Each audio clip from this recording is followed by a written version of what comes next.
Have you ever prayed so hard that your hands were shaking? Have you ever believed in something with every piece of your heart and still watched it fall apart?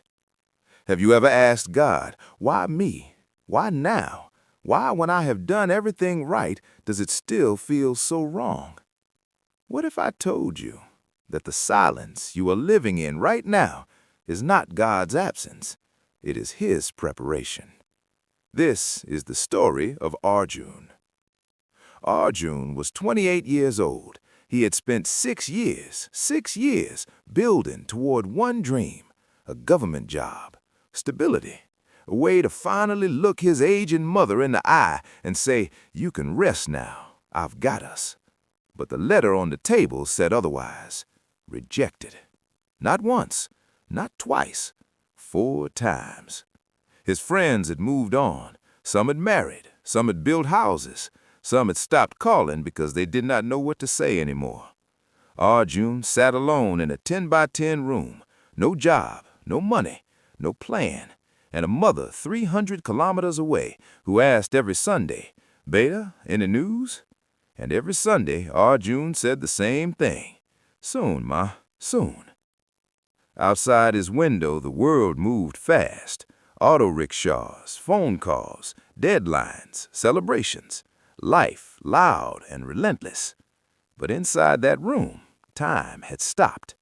One night, Arjun sat on the floor. The lights were off. Not because the electricity was gone, because turning on the light felt like too much effort. He opened his phone, scrolled through job postings he had already seen, closed it, opened it again, and then he typed something he had never typed before. "God, are you even there?"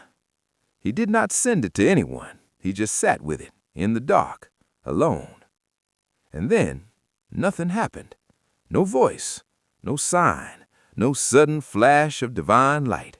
Just the hum of the ceiling fan, and the quiet that followed felt heavier than any rejection ever had.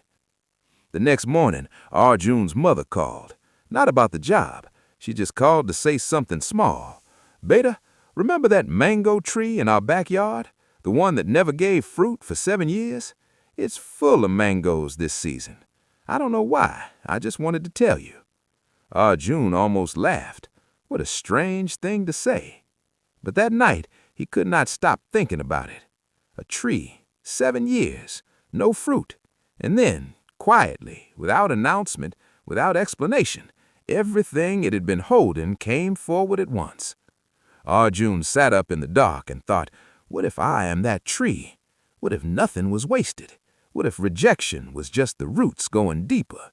What if God's timing was never about taking things from me, but preparing me for something I was not yet ready to carry? For the first time in months, Arjun did not ask why. He asked, what now?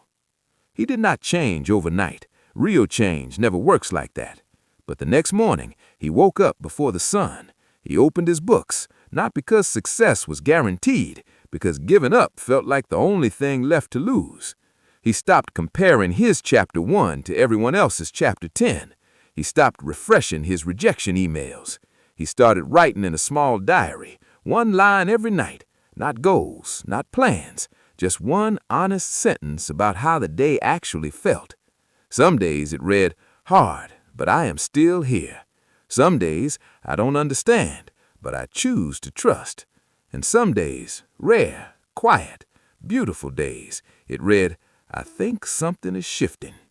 He prayed differently now, not bargaining, not begging, just talking, like a person who has accepted that they cannot control the rain, but still believes, deeply, that it will come. Weeks passed, then months, and then, one Tuesday, a morning like any other, his phone rang. A different government department, a posting he had applied to 8 months ago and forgotten about entirely. Selected. He sat with it for a long time, not jumping, not screaming, just sitting, with tears quietly finding their way down, thinking about 6 years, about 4 rejections, about a mango tree that took 7 years to fruit. And somewhere, in that silence, he heard the answer to the question he had typed alone in the dark. God was always there, Not moving fast, not moving slow, moving exactly on time. Maybe you are where Arjun was. Maybe you are sitting in a dark room right now, lights off, phone in hand, asking a question that feels too heavy to say out loud. Maybe your prayers have felt like letters sent into empty sky. But listen, silence is not the same as no. A season of waiting is not the same as a life of nothing. And the tree that takes the longest to fruit carries the sweetest harvest. God is not ignoring your prayers. He is building the ground beneath them. Your miracle is not late. It is being made. Take a deep breath. Stay. Keep going. And now I want to ask you, what has waiting taught you that rushing never could? Write it in the comments. Someone out there needs to read exactly what you have to say.